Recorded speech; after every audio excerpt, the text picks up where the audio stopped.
फोंड्या कदंबा बस स्टँडाची सामकीच वायट अवतिकाय जाल्या। स्टँडा वयले पत्रे हुबून गेल्यात। रस्तो तर फोंडकुलांनी भरला। ताका लागून थंय यो वच करपी प्रवाशांक आनी गाडयो चलोवप्यांक हाचो भरपूर त्रास सोंसचो पडटा।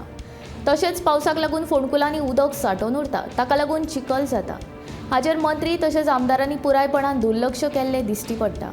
मंत्री तशेंच आमदारान हाची दखल घेवन बेगोबेग ह्या बस स्टँडाची दुरुस्ती करची अशी मागणी थळाव्या लोकांनी केल्या।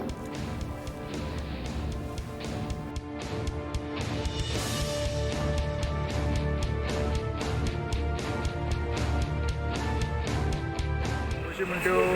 बशी चलोवपाचो रस्तो म्हणतो ना रोड म्हणतो सामकोच पिड्यार आला आमचे हेजी फाटी आमची हे सर सुरू गेल्ले कड्यार पट्टी मोडटा आमच्यो रोड म्हणतो सामको पिड्यार आला कड्यार तेजेर कोण कित्याक लक्षच दिना आनी आतां सांगपाचें म्हळ्यार कित्याक हेजे बस स्टँड आतां पळयता 2 वर्सां जालीं ते काम करता ते आजून तर म्हाका दिसना आनी 2-3 वर्स तरी तेका वयतली अजून तेन्ना जावना रोड आतां मुखार हांगा RTO ऑफिस आहा लोक हांगा ह्या ऑफिसां येता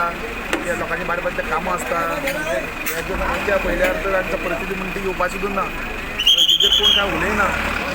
तो बेगीन हो रोड जावचो कित्याक आमकां लॉस जाता कित्याक आमच्यो पट्टी वयता जावं आमचे सड हे जाता त्यो हे वागी लूज जाता चड जे कितें जाता पळय हो रोड म्हणटा आमचो टोटल रोड पळोवपाचो ना आनी आतां आमचें पार्किंग म्हणटा हे वाटे दिला सामकें बिकट परिस्थिती जाल्ली ह्या रस्त्याची म्हाका आतां हांवें पयलीं आतां बस स्टँड करता म्हळ्यार म्हाका दिसता 2 वर्सां तरी हें जालें तेंगेलें आतां काम करता काम आतां तें चालू आसा काम सद्या तरी आजून कांय हें जावना तेंगेलें आनी आतां हे वाटे आमी आतां 1 6 म्हयने जाले आमी तें पळयता ते वाटेन गेलो हे वाटे तो करूं नाशिल्लो ती सायड केली ही सायड ती करूं नाशिल्ली सो ही सायड तरी ती आतां मातशी ती बेगीन ती करची